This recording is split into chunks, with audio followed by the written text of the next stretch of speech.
नमस्कार, DD news में आप सभी का स्वागत है। शुरुआत करेंगे सबसे पहले अभी तक के हेडलाइंस के साथ।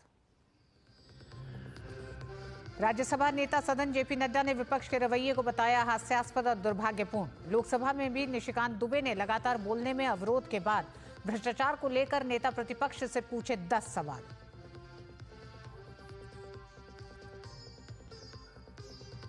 महाराष्ट्र मंत्रिमंडल विस्तार को लेकर बड़ी हलचल। डिप्टी सीएम अजीत पवार ने कहा 14 दिसंबर को होगा कैबिनेट का विस्तार।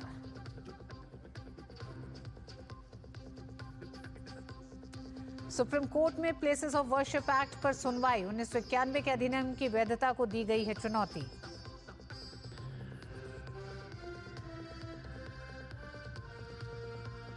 आतंकवाद से जुड़े मामले में जम्मू कश्मीर में कई ठिकानों पर एनआईए की छापेमारी। असम, महाराष्ट्र, उत्तर प्रदेश और गुजरात में भी तलाशी अभियान जारी।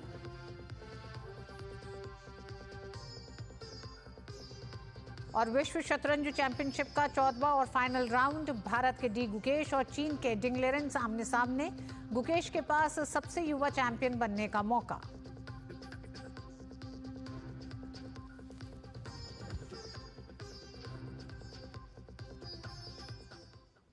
केंद्रीय मंत्री और भाजपा अध्यक्ष जेपी नड्डा ने कहा है कि कांग्रेस अध्यक्ष मल्लिकार्जुन खड़गे ने प्रेस कॉन्फ्रेंस करके राज्यसभा सभापति पर आक्षेप लगाए। ये निंदनीय है, ये दुर्भाग्यपूर्ण है और हास्यास्पद है।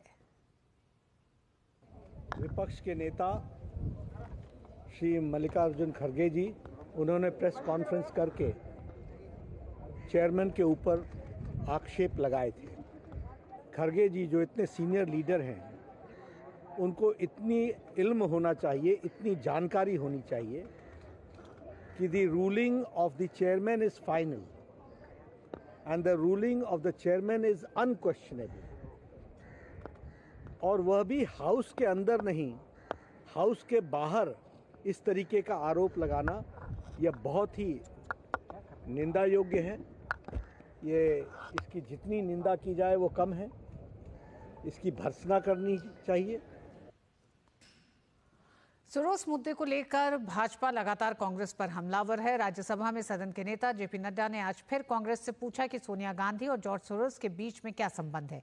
उन्होंने कहा कि विपक्ष ने संवैधानिक पद और चेयर को नीचा दिखाया है।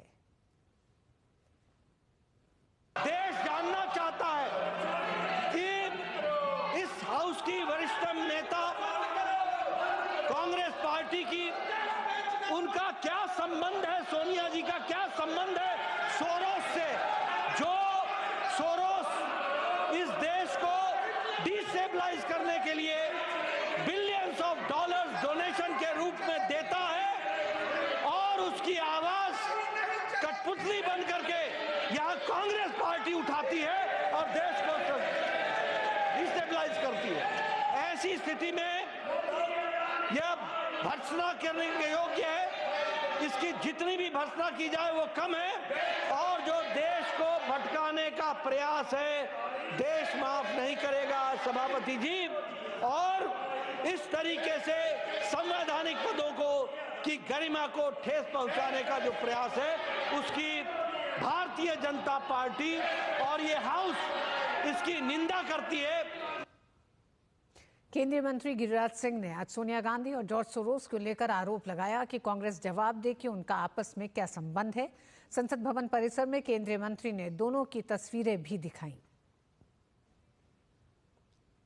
जॉर्ज सोरोस वही है जिसने देश के खिलाफ, भारत के खिलाफ बिलियन डॉलर खर्च कर रहा है भारत को तोड़ने के लिए। इसीलिए सोनिया गांधी जी जवाब दें, सोनिया गांधी जवाब दें, यही मैं कह रहा हूं। लोकसभा में प्रश्नकाल के दौरान सड़क परिवहन और राजमार्ग मंत्रालय से प्रश्न पूछे गए। इन सवालों में पोर्ट कनेक्टिविटी, हाईवे कॉरिडोर के संचालन और सड़क दुर्घटना में होने वाली मौतों के आंकड़े से जुड़ा सवाल भी शामिल था। मंत्रालय से पूछे गए इन सवालों का जवाब केंद्रीय मंत्री नितिन गडकरी ने दिए। हालांकि बाद में हंगामे के चलते लोकसभा की कार्रवाई 2 बजे तक के लिए स्थगित कर दी गई। कार्रवाई दोबारा शुरू होने के बाद आपदा प्रबंधन संशोधन विधेयक 2024 को लोकसभा में आगे विचार और पारित करने के लिए रखा गया। टीएमसी सांसद कल्याण बनर्जी ने कल लोकसभा में दिए अपने आपत्तिजनक बयान पर माफी मांग ली है। कल कल्याण बनर्जी ने केंद्रीय मंत्री ज्योतिरादित्य सिंधिया के लिए अभद्र टिप्पणी की थी, जिसके बाद सदन में हंगामा हो गया और कार्रवाई बाधित हुई। लेकिन आज खबर यह है कि कल्याण बनर्जी ने माफी मांग ली है। भाजपा सांसद निशिकांत दुबे ने लोकसभा में कांग्रेस समेत विपक्षी दलों पर विदेशी संगठनों और लोगों के माध्यम से देश की संसद, सरकार और अर्थव्यवस्था को अस्थिर करने की कोशिश करने का आरोप लगाया है। निशिकांत दुबे ने आज लोकसभा के शून्यकाल के दौरान कांग्रेस और राहुल गांधी से 10 सवाल पूछे, जिनमें उन्होंने पूछा कि कश्मीर को अलग देश मानने वाले संगठन के साथ राहुल गांधी के क्या संबंध हैं। निशिकांत दुबे ने आगे पूछा कि सोनिया गांधी और जॉर्ज सोरोस का क्या संबंध है। कांग्रेस नेता सैम पित्रोदा पर भ्रष्टाचार के आरोप लगे। राहुल गांधी, सैम पित्रोदा और जॉर्ज सोरोस का क्या संबंध है? जॉर्ज सोरोस और गांधी परिवार का संबंध क्या है? राजीव गांधी फाउंडेशन को सबसे ज्यादा पैसा सोरोस ने दिया है। राजीव गांधी फाउंडेशन के साथ सोरोस का रिश्ता क्या है? सोरोस ने कई फंड बनाए, वो सारे कांग्रेस के 300 लोगों को इन फंड से पैसा दिया है।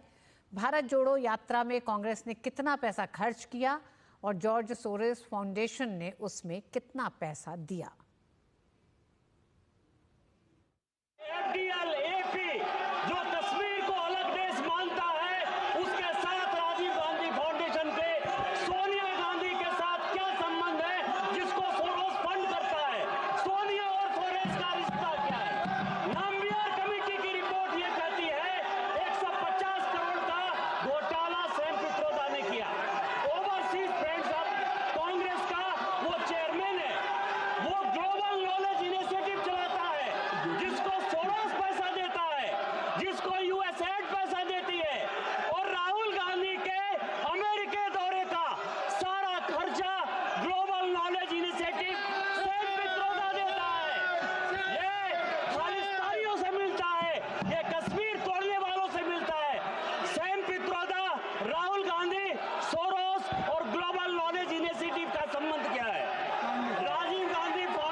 महाराष्ट्र में मंत्रिमंडल विस्तार की चर्चा के दौरान मुख्यमंत्री देवेंद्र फडणवीस ने गुरुवार को नई दिल्ली में प्रधानमंत्री नरेंद्र मोदी से शिष्टाचार भेंट की। फडणवीस ने इस अवसर पर प्रधानमंत्री को छत्रपति शिवाजी महाराज की प्रतिमा भेंट स्वरूप दी।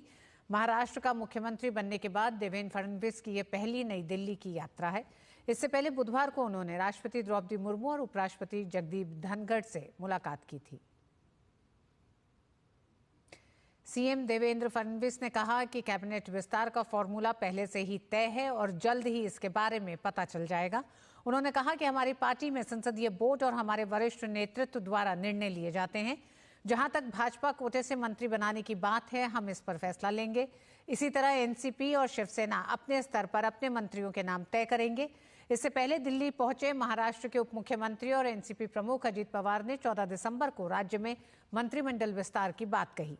सरकार में अब तक फडणवीस, शिंदे और अजीत पवार ने ही शपथ ली है। हाल ही में हुए चुनाव में महायुति गठबंधन की ओर से बीजेपी के 132, एकनाथ शिंदे की शिवसेना के 57 और अजीत पवार की एनसीपी के 41 विधायकों ने जीत हासिल की। अब बड़ा विषय यह है कि किस दल को कौन सा विभाग दिया जाए। कैबिनेट एक्सपेंशन 14 तारीख को होगा पूरा, ऐसा उन्होंने बताया।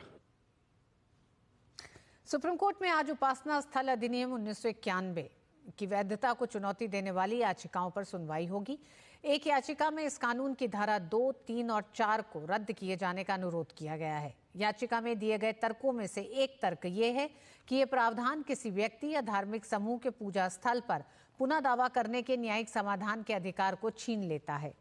इस मामले की सुनवाई विभिन्न अदालतों में दायर हुई मुकदमों की पृष्ठभूमि में होगी, जिनमें वाराणसी में ज्ञानवापी मस्जिद, मथुरा में शाही ईदगाह मस्जिद और संबल में शाही जामा मस्जिद से संबंधित मुकदमे शामिल हैं। इन सभी में दावा किया गया है कि इन स्थलों का निर्माण प्राचीन मंदिरों को नष्ट करने के बाद किया गया था और हिंदुओं को वहां पूजा करने की अनुमति दिए जाने का अनुरोध किया गया है। आज नेता प्रतिपक्ष राहुल गांधी हाथरस पहुंचे, जिसके बाद से यूपी की सियासत गर्मा चुकी है। राहुल के अचानक हाथरस पहुंचने से भाजपा कांग्रेस के रवैये को लेकर सवाल खड़ा कर रही है। राहुल गांधी के हाथरस दौरे को लेकर उत्तर प्रदेश के उप मुख्यमंत्री ब्रजेश पाठक ने कहा कि हाथरस मामले की जांच सीबीआई कर रही है और मामला कोर्ट में चल रहा है, लेकिन राहुल गांधी उत्तर प्रदेश को अराजकता और दंगों की आग में झोंकना चाहते हैं, लोगों को भड़काना चाहते हैं। राहुल गांधी जी, आप दिग्भ्रमित हैं, आपके अंदर निराशा का भाव है, आप फ्रस्ट्रेशन का शिकार हैं। आपको पता ही नहीं है कि हाथरस में सीबीआई ने जांच कर ली है, कानून के तहत माननीय अदालत में मामला चल रहा है। जबकि आप दूसरी तरफ कभी हम देखते हैं आप संभल जाना चाहते हैं, कभी अलीगढ़ जाना चाहते हैं, पूरी तरह से आप डिरेल्ड हो चुके हैं। आपसे मेरा अनुरोध है, उत्तर प्रदेश आज नंबर 1 का राज्य इंफ्रास्ट्रक्चर के मामले में, कानून व्यवस्था के मामले में बनने के लिए तेजी के साथ आगे बढ़ रहा है। उत्तर प्रदेश की कानून व्यवस्था की चर्चा पूरे राष्ट्र में होती है। आज हम कह सकते हैं औद्योगिक क्रांति उत्तर प्रदेश में आ रही है, जबकि आप उत्तर प्रदेश को अराजकता की आग में, दंगों की आग में झोंकना चाहते हैं, लोगों को भड़काना चाहते हैं। कृपया ऐसा न करें, मैं आपसे विनती करता हूं। केंद्रीय राज्य मंत्री एसपी सिंह बघेल ने कहा कि संस्कृति मंत्रालय एक नई केंद्रीय क्षेत्र योजना रचनात्मक भारत विकसित कर रहा है। इस पहल के तहत भारत की रचनात्मक अर्थव्यवस्था को बढ़ावा देने और भारत की सांस्कृतिक संपदा को संरक्षित करने का काम किया जाएगा। संस्कृति मंत्रालय का एक नई केंद्रीय क्षेत्र योजना रचनात्मक भारत विकसित कर रहा है, ताकि भारत की रचनात्मक अर्थव्यवस्था को बढ़ावा दिया जा सके, भारत की सांस्कृतिक संपदा को उसकी आर्थिक विकास रणनीतियों के तहत एकीकृत करने में दीर्घकालीन अंतराल को संबोधित किया जा सके। 10 करोड़ से अधिक रचनात्मक लोगों, अभ्यासियों और पेशेवरों को लाभ देने की उम्मीद है। यह संस्कृति क्षेत्र में 1000 नए स्टार्टअप का निर्माण, e commerce, digital marketing, AR, VR और AI जैसी उभरती प्रौद्योगिकियों में 15,000 से अधिक कारीगरों को प्रशिक्षित करना, 20 लुप्त प्राय कला और शिल्पों को पुनर्जीवित करना, अगले 5 वर्षों में भारत के रचनात्मक निर्यात को दोगुना करना, 2030 तक 1 लाख नौकरियों का सृजन करना।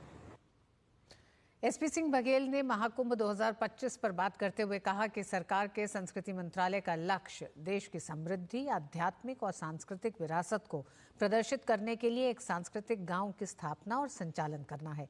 उन्होंने कहा कि यूपी संस्कृति विभाग और संस्कृति मंत्रालय के सहयोग से प्रयागराज में 20 मंचों का निर्माण किया जाएगा।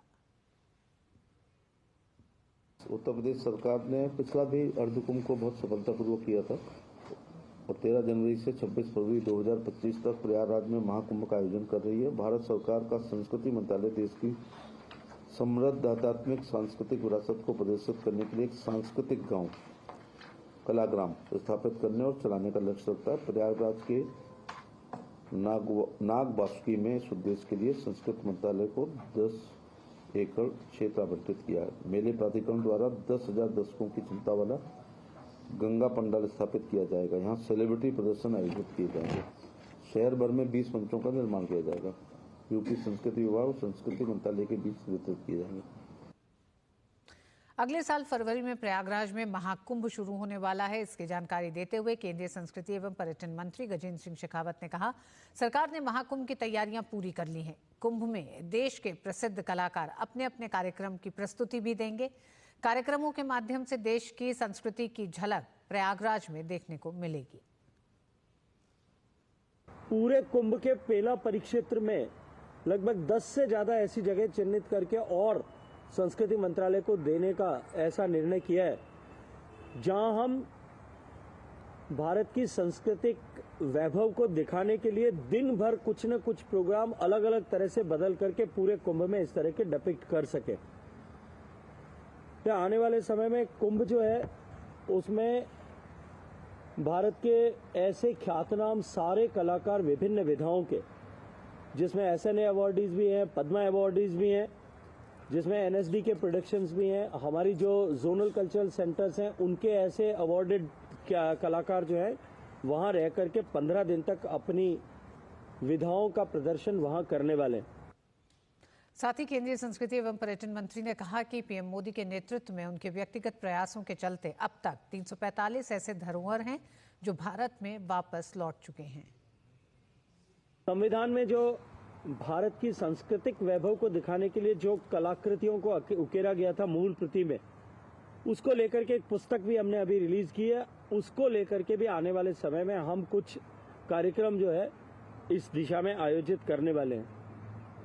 भारत की धरोहर जो गुलामी के कालखंड में और उसके बाद में चोरी छुपे भारत से बाहर ले जाई गई, आजादी से लेकर के क्योंकि सरकारों का विरासत के प्रति सम्मान नहीं था, इसके चलते हुए केवल 13 ऐसी एंटिक्विटीज थी हमारी जो आजादी के बाद में भारत में वापस लौटी थी। लेकिन सम्मानीय प्रधानमंत्री जी के नेतृत्व में विरासत का सम्मान करने वाली सरकार और प्रधानमंत्री जी के व्यक्तिगत प्रयासों के चलते हुए अब तक 345 ऐसी धरोहरें भारत में वापस लौटी हैं। राष्ट्रीय जांच agency NIA Jammu Kashmir, Assam, Maharashtra, UP और गुजरात में 19 स्थानों पर छापेमारी कर रही है। छापेमारी जैश ए मोहम्मद से जुड़े लोगों के खिलाफ की जा रही है। आरोप है कि इससे जुड़े लोग आम आदमी को गुमराह कर कट्टरपंथी बना रहे थे और आतंकवादी दुष्प्रचार के प्रसार को बढ़ावा दे रहे थे। एनआईए रियासी, बड़गाम, अनंतनाग समेत कई स्थानों पर छापेमारी कर रही है। छत्तीसगढ़ में सुरक्षा बलों को बड़ी सफलता मिली है। सुरक्षा बलों ने नक्सल विरोधी सर्च अभियान के दौरान 7 वर्दीधारी नक्सलियों को ढेर कर दिया है। नारायणपुर, दंतेवाड़ा, जगदलपुर और कोंडागांव जिले की डीआरजी के साथ एसटीएफ और सीआरपीएफ की संयुक्त टीम दक्षिण अबूझमाड़ क्षेत्र में रवाना हुई थी, जहां आज सुबह तड़के 3 बजे से नक्सलियों के साथ मुठभेड़ जारी है। राष्ट्रपति द्रौपदी मुर्मू ने नेपाल के सेनाध्यक्ष जनरल अशोक राज सिगदेल को भारतीय सेना के जनरल की मानद रैंक से सम्मानित किया। नेपाली सेना के सेनाध्यक्ष जनरल अशोक राज सिगदेल भारत की 4 दिवसीय यात्रा पर हैं। इस यात्रा का उद्देश्य द्विपक्षीय सैन्य सहयोग को बढ़ावा और रक्षा सहयोग के लिए नई संभावनाएं तलाशना है।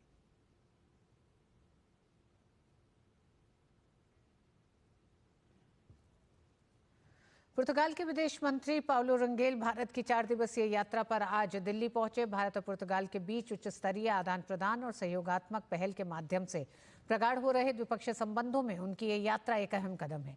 गौरतलब है कि पिछले महीने ही प्रधानमंत्री नरेंद्र मोदी ने अपने पुर्तगाली समकक्ष लुइस मोंटेनेग्रो के साथ द्विपक्षीय बैठक की थी। चर्चा में आर्थिक साझेदारी को मजबूत करने और नवीकरणीय ऊर्जा और हरित हाइड्रोजन में नए अवसर तलाशने पर जोर दिया गया था।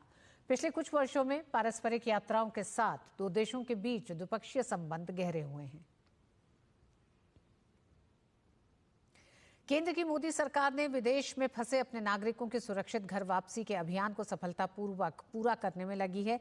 सीरिया में घटे राजनीतिक घटनाक्रम के बाद मंगलवार को भारत ने वहां फंसे अपने 75 नागरिकों को सुरक्षित निकाल लिया है। अब निकाले गए लोगों को भारत लाया जा रहा है। निकाले गए लोगों में जम्मू कश्मीर के 44 लोग भी शामिल थे। ऑपरेशन को दमिश्क और बेरूत में भारतीय दूतावासों द्वारा लोगों को सुरक्षित निकाला गया। सुरक्षित वापस आए रवि भूषण ने केंद्र सरकार का आभार व्यक्त किया।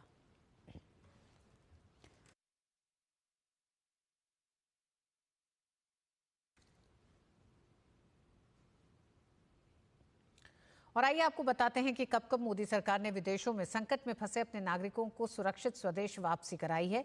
दिसंबर 2021 में अफगानिस्तान में राजनीतिक संकट के बीच ऑपरेशन देवी शक्ति चलाया गया और इस ऑपरेशन के तहत कुल 669 भारतीयों और अफगानियों को सुरक्षित निकाला। इनमें 448 भारतीय और 206 अफगान नागरिक शामिल थे। फरवरी 2022 में जब रूस यूक्रेन संघर्ष शुरू हुआ, तब भारतीय नागरिकों को निकालने के लिए मोदी सरकार ने ऑपरेशन गंगा शुरू किया। लगभग 22,500 भारतीय नागरिक वापस लौटे। लौटने वालों में ज्यादातर छात्र थे। ऑपरेशन गंगा के तहत 90 निकासी उड़ानें भारत सरकार के खर्च पर संचालित की गईं। इस वक्त जब सीरिया तख्तापलट के बाद सियासी संकट में घिरा है, तब भारत सरकार ने सीरिया से 75 भारतीय नागरिकों को निकाला है। देश के मुख्य आर्थिक सलाहकार वी अनंत नागेश्वरन ने नई दिल्ली में CII वैश्विक आर्थिक नीति फोरम 2024 को संबोधित किया।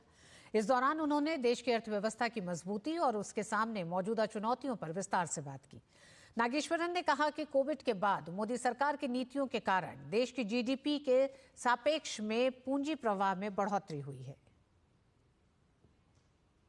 We are happy about the fact is that on the right side what you see is that capital formation as a share of GDP was 27.3% pre-COVID, and because of balance sheet issues in the private sector And now it has increased to 30.8%, a 3.5 percentage point increase, largely because of government-driven public investment. But I must add that the private sector is also beginning to deploy its capital with the much better balance sheets, much better profitability, and that we think will continue. So in that sense, we do see this number heading towards the mid-30s in the course of the next 5 years.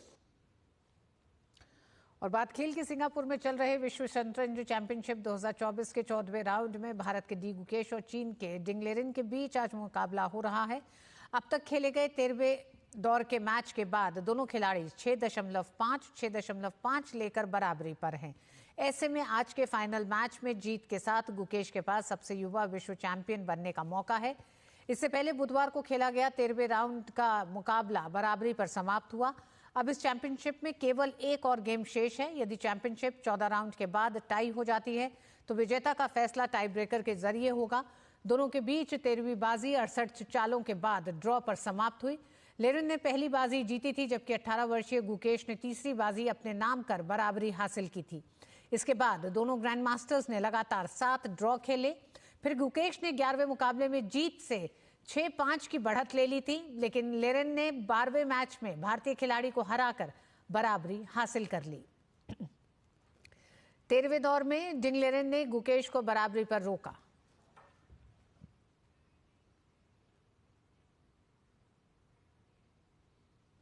महिला junior Asia cup में भारतीय team आज अपने चौथे और आखिरी match में Thailand से भिड़ेगी। इससे पहले खेले गए लीग के तीसरे मैच में टीम इंडिया को चीन के हाथों 1-2 से हार झेलनी पड़ी।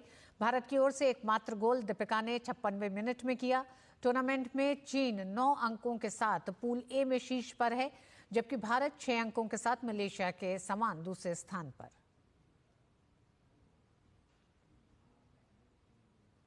और इसी के साथ इस बुलेटिन में बस इतना ही। डीडी न्यूज़ पे खबरें जारी रहेंगी। नमस्कार।